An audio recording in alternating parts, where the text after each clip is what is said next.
রাসূল সাল্লাল্লাহু আলাইহি সাল্লাম বলেছিলেন যে যুলহিজ্জার 10 তারিখ পর্যন্ত আমল আল্লাহর কাছে যত প্রিয়, পৃথিবীতে আর কোনো দিনের আমল তত প্রিয় নয়। তো সাহাবীগণ বললেন, জেহাদও কি নয়? তো আল্লাহ রাসূল বললেন, না, জেহাদও নয়। তবে কেউ যদি আল্লাহর পথে গিয়ে শহীদ হয়ে যায় আর ফিরে না আসে, সেটা ভিন্ন কথা। তবে জেহাদ করেও অত ভালো আমল করতে পারবে না যুলহিজ্জার 10 তারিখে মানুষ যত ভালো আমল করতে পারবে। যার কারণে বিদ্বানগণ এই পথে চলে গেছেন যে যুলহিজ্জার 10 তারিখ রমজানের শেষের দশকের চেয়ে উত্তম। বলি কিভাবে উত্তম হয়? এই জন্য যে রমজানের শেষ দশকে একটা জিনিস আছে, তা হলো লাইলাতুল কদর। আর যুলহিজ্জার প্রথম দশকে 3টে জিনিস আছে। 1, কুরবানি, বিশাল ব্যাপার। 2, হজ। 3, আরাফা।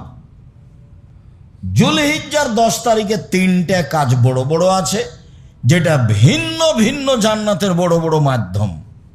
যার কারণে এই 10 দিন উত্তম বেশি।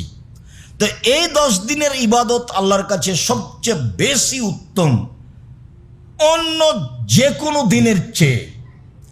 তাহলে আমরা যুলহিজ্জার 10 তারিখ পর্যন্ত কি আমল করতে পারি? তাতে একাধিক দিন বলা হয়েছে। তার 1 নম্বর আমল হলো সিয়াম। যুলহিজ্জার 1 তারিখ থেকে 9 তারিখ পর্যন্ত একটানা সিয়াম থাকাতে অভ্যাসী হতে হবে। যুলহিজ্জার 2 নম্বর উত্তম আমল হিসেবে বলা হয়েছে দান, সাদাকা, দান, যেটা একাধিক দিন বলেছি, আজকের জন্য নতুনভাবে বলার প্রয়োজন করে না। তবু এতটুক যে রাসূল সাল্লাল্লাহু আলাইহি সাল্লাম যখন ঈদের মাঠে গিয়ে মহিলাদের পাশ দিয়ে যাচ্ছিলেন, তখন বললেন, ইয়া মাশারান নিসা তাসাদ্দাকনা ফাইন্নী উরিতুকুন্না আকসারান নার। মহিলারা তোমরা দান করো, আমি তোমাদের অধিকাংশ দেখি জাহান্নামী। জাহান্নাম বলতে নারী আর নারী, জাহান্নামের অধিকাংশ মানুষই নারী।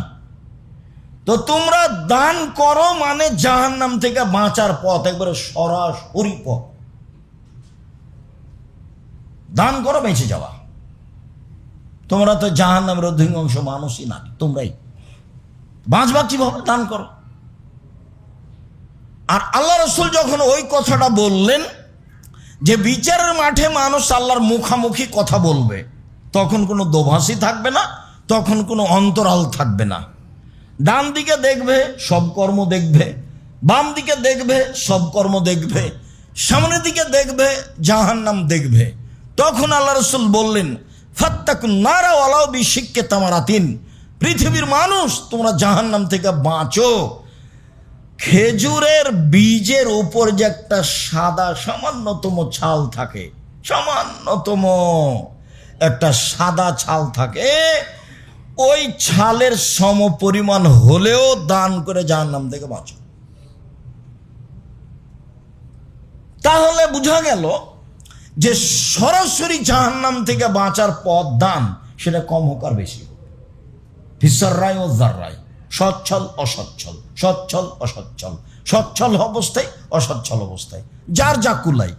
কারো কুলাই 10 লাখ, কারো কুলাই 10,000, কারো কুলাই 10 টাকা, কারো কুলাই একটা কয়েন। যেভাবেই হোক না কেন, তার বুঝ অনুপাতে। এটাও বুখারীর হাদিস, আগেরটাও বুখারীর হাদিস, বুখারী মুসলিম। মানে বাঁচো জাহান্নাম থেকে এইভাবে। তো যুলহিজ্জার 1 থেকে 10 পর্যন্ত, 13 পর্যন্ত 2 নম্বর কাজ হলো দান। যুলহিজ্জার 1 থেকে নিয়ে 10 পর্যন্ত 3 নম্বর কাজ হলো জিকির, যেটা এই আল্লাহু আকবার, সুবহানাল্লাহ, আলহামদুলিল্লাহ। যুলহিজ্জার 1 থেকে নিয়ে 10 পর্যন্ত, 13 পর্যন্ত 5 নম্বর কাজ হলো ইস্তেগফার। এই কয়েকটার সমন্বয়ে আল্লাহকে ডাকা হবে যুলহিজ্জার 1 থেকে নিয়ে 13 পর্যন্ত।